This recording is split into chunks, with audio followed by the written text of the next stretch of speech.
ನಮಸ್ಕಾರ ಗೆಳೆಯರಿ, stock market Kannada ಚಾನಲ್ಗೆ ಸ್ವಾಗತ ಸುಸ್ವಾಗತ.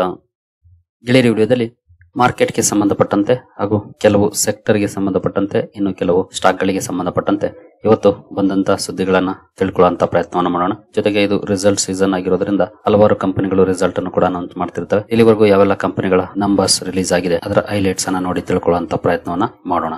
ಮೊದಲಿಗೆ ಡಿಸ್ಕ್ಲೇಮರ್ ಕೊಡ್ಲಿಕ್ಕೆ ಇಷ್ಟಪಡ್ತೇನೆ. ಇಲ್ಲಿ ಕವರ್ ಮಾಡ್ತಿರುವಂತ ಯಾವುದೇ ಸ್ಟಾಕ್ ಅನ್ನು ಕೂಡ ರೆಕಮೆಂಡ್ ಮಾಡ್ತಿಲ್ಲ. ನೀವು ಫರ್ದರ್ ಸ್ಟಡಿ ಮೆಡಿಟೇಷನ್ ತಗೊಳ್ಬಹುದು. ಆಸ್ ಎ ಎಜುಕೇಶನಲ್ ಪರ್ಪಸ್ ನಾನು ವಿಡಿಯೋ ಮುಂದೆ ತರ್ತಾ ಇದ್ದೀನಿ.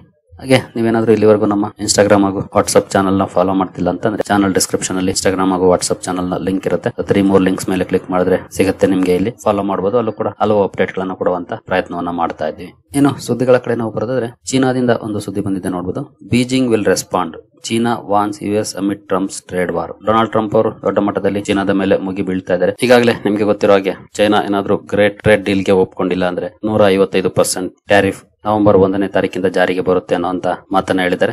ಹಾಗೆ ಅದಕ್ಕೆ ಚೀನಾ ಕೂಡ ಈಗಾಗಲೇ ಕೆಲವು ನಿರ್ಧಾರಗಳನ್ನು ತಗೊಂಡಿದೆ. ಅಂದ್ರೆ ರೇರ್ ಅರ್ತ್ ಮೆಟೀರಿಯಲ್ ಗೆ ಸಂಬಂಧಪಟ್ಟಂತೆ ಆಗ್ಬಹುದು. ಹಾಗೆ ಸದ್ಯಕ್ಕಂತೂ ಅವರು ಟ್ರಂಪ್ ಸ್ಟೇಟ್ಮೆಂಟ್ ಗೆ ಸಂಬಂಧಪಟ್ಟಂತೆ ತಲೆ ಕೆಡಿಸಿಕೊಂಡಿರೋ ತರ ಕಾಣ್ತಾ ಇಲ್ಲ. ಈಗ ನಾವು ಕೂಡ ರೆಸ್ಪಾಂಡ್ ಮಾಡಬೇಕಾಗುತ್ತೆ ಅನ್ನುವಂತ ವಾರ್ನಿಂಗ್ ಅನ್ನ ಕೊಟ್ಟಿದ್ದಾರೆ. ಗೊತ್ತಿಲ್ಲ ಯಾವ ರೀತಿ ರೆಸ್ಪಾಂಡ್ ಮಾಡ್ತಾರೆ ಅಂತ. ಖಂಡಿತ ಚೈನಾದ ಕಡೆ ಒಂದಷ್ಟು ಆಪ್ಷನ್ಸ್ ಇದೆ, ಇಲ್ಲ ಅಂತ ಅಲ್ಲ. ಯಾಕಂದ್ರೆ ಚೈನಾ ದೊಡ್ಡ ಮಟ್ಟದ ಬಾಂಡ್ ಹೋಲ್ಡಿಂಗ್ ಅನ್ನ ಇಟ್ಕೊಂಡಿದೆ ಅಮೆರಿಕದಲ್ಲಿ. ಜೊತೆಗೆ ಸಾಕಷ್ಟು ಇಂಪಾರ್ಟೆಂಟ್ ಆಗಿರುವಂತ ಮೆಟೀರಿಯಲ್ ನ ಎಕ್ಸ್ಪೋರ್ಟ್ ಮಾಡುತ್ತೆ. ಅವುಗಳ ಮೇಲೆ ಕರ್ಬ್ ಹಾಕಿದ್ರೆ ಖಂಡಿತ ಒಂದಷ್ಟು ಸಮಸ್ಯೆಗೆ ಸಿಲುಕೋದಂತೂ ಪಕ್ಕ ಅಮೆರಿಕ.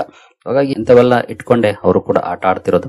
ಹಾಗಾಗಿನೇ ಭಾರತದ ಮೇಲೆ ಟ್ಯಾರಿಫ್ ಹಾಕಿದ್ರು ಕೂಡ ಇನ್ನು ಚೈನಾದ ಮೇಲೆ ದೊಡ್ಡ ಮಟ್ಟದಲ್ಲಿ ಆಗದೆ ಇರೋದಕ್ಕೆ ಕಾರಣ ಎಕ್ಸ್ಟೆಂಡ್ ಮಾಡ್ಕೊಂಡು ಹೋಗಿದ್ದೇ ಕಾರಣಕ್ಕೆ 2 ಸಲ ಡೊನಾಲ್ಡ್ ಟ್ರಂಪ್ ಅಲ್ಲಿ ಅವ್ರಿಗೂ ಗೊತ್ತಿದೆ ಸಮಸ್ಯೆಗಳಾಗುತ್ತೆ ಅಂತ. ಚೈನಾ ಕೂಡ ಒಟ್ಟಿಗೆ ವಾರ್ನಿಂಗ್ ಅನ್ನ ಕೊಟ್ಟಿದೆ. ನೋಡೋಣ ಈ ಟ್ರೇಡ್ ವಾರ್ ಎಲ್ಲಿಗೆ ಬಂದು ನಿಲ್ಲುತ್ತೆ ಅಂತ. ಇನ್ನು ಗ್ಲೋಬಲ್ ಬ್ರೋಕರೇಜ್ ಫರ್ಮ್ ಜೆಫ್ರೀಸ್ ಇಂದ ಒಂದು ಅಪ್ಡೇಟ್ ಬಂದಿದೆ. Jefferies says mature Indian investor supporting markets near record ice.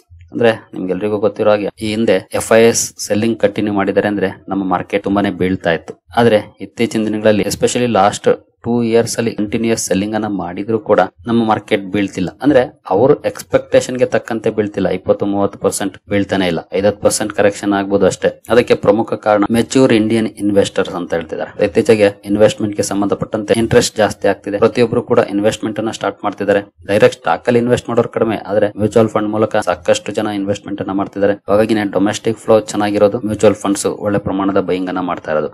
ಅದೇ ಕಾರಣಕ್ಕೆ ನಮ್ಮ ಮಾರ್ಕೆಟ್ ಅಲ್ಲಿ ಇನ್ನು ದೊಡ್ಡ ಮಟ್ಟದ ಕರೆಕ್ಷನ್ ಅನ್ನ ನೋಡ್ಲಿಕ್ಕೆ ಸಾಧ್ಯ ಆಗ್ತಾ ಇಲ್ಲ. ಇದೇ ಮಾತನ್ನ ಜೆಫ್ರೀಸ್ ಅವರು ಕೂಡ ಹೇಳಿದ್ದಾರೆ. ಇಂಡಿಯನ್ ಇನ್ವೆಸ್ಟರ್ಸ್ ಇನ್ವೆಸ್ಟ್ ಮಾಡ್ತಿರೋದು ಮಾರ್ಕೆಟ್ ನ ಕೆಳಗಡೆ ತಗೊಂಡು ಹೋಗ್ತಿಲ್ಲ, 1 ಇಯರ್ ರೆಕಾರ್ಡ್ ಐಯಲ್ಲೇ ಇರೋ ತರ ನೋಡ್ಕೊಳ್ತಿದೆ ಅಂತ. ಇನ್ನು ನೆಕ್ಸ್ಟ್ ಸುದ್ದಿ ಕಡೆ ನಾವು ಬರೋದಾದ್ರೆ ಡಿಫೆನ್ಸ್ ಗೆ ಸಂಬಂಧಪಟ್ಟಂತೆ ಒಂದು ಸುದ್ದಿ ಬಂದಿದೆ. ಬ್ರೇಕಿಂಗ್ ಸುದ್ದಿ ಅಂತಾನೆ ಹೇಳ್ಬೋದು. ಆಕ್ಚುಲಿ ಇದು ಮಾರ್ಕೆಟ್ ಕ್ಲೋಸ್ ಆದ್ಮೇಲೆ ಬಂದಂತ ಸುದ್ದಿ.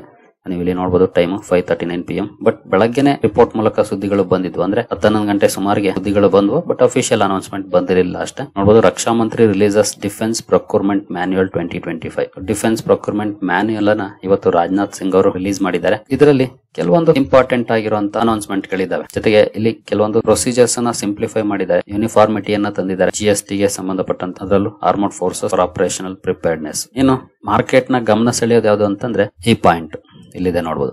The new procurement manual will facilitate the revenue procurement amounting to approx 1 lakh crore by 3 services and other establishment under ministry of defence. ಸುಮಾರು 1 ಲಕ್ಷ ಕೋಟಿ ಪ್ರೊಕ್ಯೂರ್ಮೆಂಟ್ ಮಾಡುವಂತ ಅವಕಾಶಗಳಿರುತ್ತೆ ಮಿನಿಸ್ಟ್ರಿ ಆಫ್ ಡಿಫೆನ್ಸ್ ಇಂದ.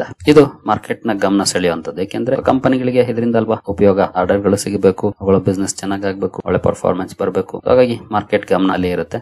ಜೊತೆಗೆ ನೋಡಬಹುದು DSC clears arms proposals worth rupees 79,000 crore to boost military power. 79,000 ಕೋಟಿಯನ್ನ DSC approve ಮಾಡಿದೆ. ಏನೇನಕ್ಕೆ ನೋಡಬಹುದು. Approval has been given for procurement of new missile system, high mobility vehicles, naval surface guns and other equipments. ಇನ್ನು ಸ್ವಲ್ಪ detail ಆಗಿ ನೋಡಿದ್ರೆ Nag missile system ಅನ್ನು ತಗೊಳ್ಳುವಂತದ್ದು, ground based mobile ELINT system, high mobility vehicles. ನಂತರ ನೇವಿಗೆ ಸಂಬಂಧಪಟ್ಟಂತ landing platform docks, 30 mm naval surface gun, advanced light weight torpedoes, electro optical infrared search and track system and smart ammunition. ಇನ್ನು ಸಾಕಷ್ಟು equipment ಗೆ ಸಂಬಂಧಪಟ್ಟಂತೆ defence acquisition council approval ಅನ್ನ ಕೊಟ್ಟಿದೆ. Totally 79,000 ಕೋಟಿ ಅಪ್ರೂವಲ್ ಡಿಫೆನ್ಸ್ ಗೆ ಸಿಕ್ಕಿದೆ. ಇನ್ನು ಇದರಿಂದ ಯಾವೆಲ್ಲ ಕಂಪನಿಗಳಿಗೆ ಬೆನಿಫಿಟ್ ಆಗಬಹುದು. ಮೊದಲಿಗೆ from Mazagon dock to BHEL. Mazagon dock BHEL ಇದ್ದೇ ಇರುತ್ತೆ. ಜೊತೆಗೆ potential beneficiaries include Cochin shipyard, Larsen and Toubro and Garden Reach Shipbuilders. ಈ ಕಂಪನಿಗಳಿಗೂ ಕೂಡ ಇದರ ಲಾಭ ಆಗಬಹುದು ಅನ್ನುವಂತ ಎಕ್ಸ್ಪೆಕ್ಟೇಷನ್ಸ್ ಇದೆ. ಜೊತೆಗೆ ಇನ್ನು ಹಲವು ಕಂಪನಿಗಳಿರ್ತವೆ ಡೈರೆಕ್ಟ್ಲಿ ಆರ್ ಇಂಡೈರೆಕ್ಟ್ಲಿ ಬೆನಿಫಿಟ್ ಅನ್ನ ಪಡ್ಕೊಳ್ಳುವಂತವು. BEL ಆಗ್ಬಹುದು, ಡೇಟಾ ಪ್ಯಾಟರ್ನ್ಸ್, ಅಸ್ತ್ರ ಮೈಕ್ರೋ, BML ಹೀಗೆ ಡಿಫೆನ್ಸ್ ಅಲ್ಲಿ ಕೆಲಸ ಮಾಡುವಂತ ಕಂಪನಿಗಳಿಗೆ ಡೈರೆಕ್ಟ್ಲಿ ಆರ್ ಇಂಡೈರೆಕ್ಟ್ಲಿ ಕೆಲವೊಂದು ಆರ್ಡರ್ ಗಳು ಸಿಗುವಂತ ಪ್ರಾಬಬಿಲಿಟಿ ಇದ್ದೇ ಇರುತ್ತೆ. ಇನ್ನು ಹೈ ಮೊಬಿಲಿಟಿ ವೆಹಿಕಲ್ಸ್ ಗೆ ಸಂಬಂಧಪಟ್ಟಂತೆ ಏನು ರಿಕ್ವೈರ್ಮೆಂಟ್ ಇದೆ, BML ಹಾಗೂ ಇತರ ವೆಹಿಕಲ್ ಮ್ಯಾನುಫ್ಯಾಕ್ಚರರ್ಸ್ ಈ ಸೆಗ್ಮೆಂಟ್ ಅಲ್ಲಿ ಕೆಲಸ ಮಾಡ್ತವೆ. ಅವುಗಳಿಗೆ ಬೆನಿಫಿಟ್ ಅಥವಾ ಆರ್ಡರ್ ಸಿಗಬಹುದು ಮುಂದಿನ ದಿನಗಳಲ್ಲಿ. ಏನು 30mm naval surface gun, smart ammunition, BHL and Garden Reach builders could see potential upside. ಹೀಗೆ ಸಾಕಷ್ಟು ಕಂಪನಿಗಳಿಗೆ ಇದರ ಲಾಭ ಆಗುವಂತ ಸಾಧ್ಯತೆಗಳು ಇದೆ ಡಿಫೆನ್ಸ್ ಅಲ್ಲಿ ಕೆಲಸ ಮಾಡುವಂತವ್ರಿಗೆ. ಡಿಫೆನ್ಸ್ ಅಲ್ಲಂತೂ ಖಂಡಿತ ಸಾಕಷ್ಟು ಅವಕಾಶಗಳಿದೆ. ಬಟ್ ಸಮಸ್ಯೆ ಏನಂದ್ರೆ ಲಾಂಗ್ ಟರ್ಮ್ ವ್ಯೂ ನಲ್ಲಿ ನೋಡಬೇಕು, ಶಾರ್ಟ್ ಟರ್ಮ್ ಅಲ್ಲಿ ಅಲ್ಲ.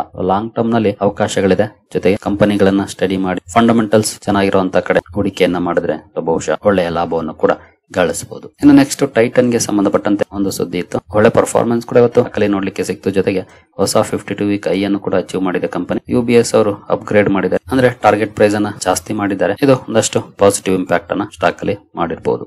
ನಂತರ MTR ಫುಡ್ಸ್ ಗೆ ಸಂಬಂಧಪಟ್ಟಂತ ಒಂದು ಸುದ್ದಿ ಬಂದಿದೆ. MTR foods parent Orkla India likely to launch around ₹1660 crore IPO. MTR food ನ parent company Orkla India 1660 crore IPO launch ಮಾಡಬಹುದು ಅಕ್ಟೋಬರ್ 29 ರಿಂದ 31 ವರೆಗೂ ಅನ್ನುವಂತ ಅಪ್ಡೇಟ್ ಬಂದಿದೆ. ವ್ಯಾಲ್ಯೂಯೇಷನ್ ಬಗ್ಗೆ ಈಗಾಗಲೇ ಡಿಸಿಷನ್ ತಗೊಂಡಿರೋ ಬಗ್ಗೆ ಕೂಡ ಸುದ್ದಿಗಳು ಬರ್ತಿದೆ. ಇನ್ನು ರಿಸಲ್ಟ್ಸ್ ಕಡೆ ನಾವು ಬರೋದಾದ್ರೆ ಕೋಲ್ಗೇಟ್ ಪಾಲ್ಮಲಿವ್ ಅಥವಾ ಕೋಲ್ಪಾಲ್ ಇವತ್ತು ರಿಸಲ್ಟ್ ಅನ್ನು ಅನೌನ್ಸ್ ಮಾಡಿದೆ. FMCG ಸೆಕ್ಟರ್ ನ ಕಂಪನಿ, ನಿಮಗೆ ಗೊತ್ತಿದೆ ಅನ್ಕೊಳ್ತೀನಿ. ಕೋಲ್ಗೇಟ್ ಟೂತ್ ಪೇಸ್ಟ್ ಏನ್ ಬರುತ್ತೆ ಆ ಕಂಪನಿ. ರೆವೆನ್ಯೂ ನೋಡಬಹುದು ಇಯರ್ ಆನ್ ಇಯರ್ ಕಂಪೇರ್ ಮಾಡಿದ್ರೆ 6.2% ಡೌನ್ ಇದೆ. ನೆಟ್ ಪ್ರಾಫಿಟ್ ಅಲ್ಲೂ ಕೂಡ 17% ಡೌನ್ ಫಾಲ್ ನೋಡಲಿಕ್ಕೆ ಸಿಕ್ಕಿದೆ. EBITDA 6% ಡೌನ್ ಇದೆ. ಮಾರ್ಜಿನ್ಸ್ 30.7 ಇಂದ 30.6 ಕೇಳಿದೆ. ಮಾರ್ಜಿನ್ ಸ್ಲೈಟ್ಲಿ ಡೌನ್ ಇದೆ, ಬಟ್ ಬಿಗ್ ಡಿಫರೆನ್ಸ್ ಏನಾಗಿಲ್ಲ. ಬಟ್ ರೆವೆನ್ಯೂ, ನೆಟ್ ಪ್ರಾಫಿಟ್ ಹಾಗೂ EBITDA ದಲ್ಲಿ ಡೌನ್ ಪರ್ಫಾರ್ಮೆನ್ಸ್ ಇದೆ ಲಾಸ್ಟ್ ಇಯರ್ ಗೆ ಕಂಪೇರ್ ಮಾಡಿದ್ರೆ. ನಂತರ ಲಾರಸ್ ಲ್ಯಾಬ್ಸ್ ರಿಸಲ್ಟ್ ಅನ್ನು ಅನೌನ್ಸ್ ಮಾಡಿದೆ. ರೆವೆನ್ಯೂ ನಲ್ಲಿ ನೋಡಬಹುದು 35% ಅಪ್ ಆಗಿದೆ ಇಯರ್ ಆನ್ ಇಯರ್. ತುಂಬಾ ಒಳ್ಳೆ ಇಂಪ್ರೂವ್ಮೆಂಟ್ ನೋಡ್ಲಿಕ್ಕೆ ಸಿಕ್ಕಿದೆ ಇಯರ್ ಆನ್ ಇಯರ್ ಕಂಪನಿಯ ರೆವೆನ್ಯೂ ನಲ್ಲಿ. ಅಂದ್ರೆ ಟಾಪ್ ಲೈನ್ ಗ್ರೋತ್ ಚೆನ್ನಾಗಿದೆ. ನೆಟ್ ಪ್ರಾಫಿಟ್ ಅಲ್ಲಿ 883% ಅಪ್. ವಾವ್, 19.84 crore ಇಂದ 194.97 crore ಗೆ ಜಂಪ್ ಆಗಿದೆ ಕಂಪನಿಯ ನೆಟ್ ಪ್ರಾಫಿಟ್. ಸಾಲಿಡ್ ಪರ್ಫಾರ್ಮೆನ್ಸ್ ಅಂತ ಹೇಳ್ಬೋದು. ಇನ್ನೊಂದ್ಸಲ ಡೀಟೇಲ್ ನಂಬರ್ ಅನ್ನು ಚೆಕ್ ಮಾಡ್ಕೊಳ್ಳಿ. ಬಿಗ್ ಡಿಫರೆನ್ಸ್ ಆಗಿದೆ, ಹಾಗಾಗಿ ಏನಾದ್ರೂ ಅದರ್ ಇನ್ಕಮ್ ಆಡ್ ಆಗಿದೆಯಾ ಅಂತ. EBITDA 126% ಅಪ್ ಆಗಿದೆ. EBITDA ದಲ್ಲೂ ಕೂಡ ಒಳ್ಳೆ ಪರ್ಫಾರ್ಮೆನ್ಸ್ ಇದೆ. 178 ಕೋಟಿಯಿಂದ 403 ಕೋಟಿಗೆ ಜಂಪ್ ಆಗಿದೆ ಇಯರ್ ಆನ್ ಇಯರ್. ಇನ್ನು ಮಾರ್ಜಿನ್ಸ್ ತುಂಬಾ ಚೆನ್ನಾಗಿ ಇಂಪ್ರೂವ್ ಆಗಿದೆ. 14.6 ಇಂದ 24.4% ಆಗಿದೆ. ಅಂದ್ರೆ ನಿಯರ್ಲಿ 10% ಅಪ್ ಆಗಿದೆ ಮಾರ್ಜಿನ್ಸ್. ಸಾಲಿಡ್ ಇಂಪ್ರೂವ್ಮೆಂಟ್ ನೋಡ್ಲಿಕ್ಕೆ ಸಿಕ್ಕಿದೆ ಕಂಪನಿಯ ಕನ್ಸಾಲಿಡೇಟೆಡ್ ನಂಬರ್ಸ್ ಅಲ್ಲಿ. ನೆಟ್ ಪ್ರಾಫಿಟ್ ಅಂತೂ 9 ಫೋಲ್ಡ್ ಜಂಪ್ ಆಗಿದೆ. ಈಗಾಗಲೇ ಸ್ಟಾಕ್ ಅಲ್ಲಿ ರಿಯಾಕ್ಷನ್ ಬಂದಿದೆ, ಯಾಕಂದ್ರೆ ಡ್ಯೂರಿಂಗ್ ದ ಮಾರ್ಕೆಟ್ ರಿಸಲ್ಟ್ ಬಂದಿತ್ತು. ಹಾಗಾಗಿ ಒಂದ್ಸಲ ಡೀಟೇಲ್ ನಂಬರ್ ಅನ್ನ ಚೆಕ್ ಮಾಡ್ಕೊಳ್ಬಹುದು ಲಾರಸ್ ಲ್ಯಾಬ್ಸ್. ನಂತರ ವರ್ಧಮಾನ್ ಟೆಕ್ಸ್ಟೈಲ್ಸ್ ಕೂಡ ಇವತ್ತು ರಿಸಲ್ಟ್ ಅನ್ನು ಅನೌನ್ಸ್ ಮಾಡಿದೆ. ರೆವೆನ್ಯೂ ನೋಡಬಹುದು 1% ಡೌನ್ ಇದೆ ಇಯರ್ ಆನ್ ಇಯರ್ ಕಂಪೇರ್ ಮಾಡಿದ್ರೆ. EBITDA ದಲ್ಲಿ 6% ಅಪ್ ಇದೆ. ಮಾರ್ಜಿನ್ಸ್ 12.59 ಇಂದ 13.47% ಗೆ ಅಪ್ ಆಗಿದೆ. ಮಾರ್ಜಿನ್ಸ್ ಇಂಪ್ರೂವ್ ಆಗಿದೆ, ಬಟ್ EBITDA ಡೌನ್ ಇದೆ. ರೆವೆನ್ಯೂ ಕೂಡ ಡೌನ್ ಇದೆ. ನೆಟ್ ಪ್ರಾಫಿಟ್ 5% ಡೌನ್ ಇದೆ. ಈ ರೀತಿಯ ಪರ್ಫಾರ್ಮೆನ್ಸ್ ಅನ್ನು ವರ್ಧಮಾನ್ ಟೆಕ್ಸ್ಟೈಲ್ಸ್ ಮಾಡಿದೆ. ಇನ್ನು HUL ಹಿಂದೂಸ್ತಾನ್ ಯೂನಿಲಿವರ್ ಕೂಡ ಇವತ್ತು ರಿಸಲ್ಟ್ ಅನ್ನು ಅನೌನ್ಸ್ ಮಾಡಿತು. ಬೆಳಗ್ಗೆನೆ ಬಂತು ರಿಸಲ್ಟ್, ಅಂದ್ರೆ during the market. Revenue 2% up ಆಗಿದೆ ಇಯರ್ ಆನ್ ಇಯರ್. EBITDA ದಲ್ಲಿ 1.7% ಡೌನ್ ಇದೆ. ಮಾರ್ಜಿನ್ಸ್ 23% ಇದೆ. ಹಿಂದಿನ ವರ್ಷ 23.8 ಇತ್ತು, ಅಂದ್ರೆ ಮಾರ್ಜಿನ್ಸ್ ಡಿಕ್ಲೈನ್ ಆಗಿದೆ. ನೆಟ್ ಪ್ರಾಫಿಟ್ 3.6% ಅಪ್ ಆಗಿದೆ. ಈ ರೀತಿಯ ಪರ್ಫಾರ್ಮೆನ್ಸ್ ಅನ್ನು HUL ಮಾಡಿದೆ. ಹೀಗೆ ಕಂಪನಿ ಡಿವಿಡೆಂಡ್ ಕೂಡ ಅನೌನ್ಸ್ ಮಾಡಿದೆ. 19 rupees per share dividend announce ಮಾಡಿದೆ. ಇನ್ನು segment wise revenue home care 1% down ಇದೆ. Beauty and well being revenue ನಲ್ಲಿ ಅಪ್ ಆಗಿದೆ ಪರ್ಫಾರ್ಮೆನ್ಸ್ ಲಾಸ್ಟ್ ಇಯರ್ ಗೆ ಕಂಪೇರ್ ಮಾಡಿದ್ರೆ. ಪರ್ಸನಲ್ ಕೇರ್ ಅಲ್ಲಿ 0.6% ಅಪ್ ಆಗಿದೆ. ಈ ರೀತಿ ಪರ್ಫಾರ್ಮೆನ್ಸ್ ಸೆಗ್ಮೆಂಟ್ ವೈಸ್ ರೆವೆನ್ಯೂ ನಲ್ಲಿ ನೋಡ್ಲಿಕ್ಕೆ ಸಿಕ್ಕಿದೆ.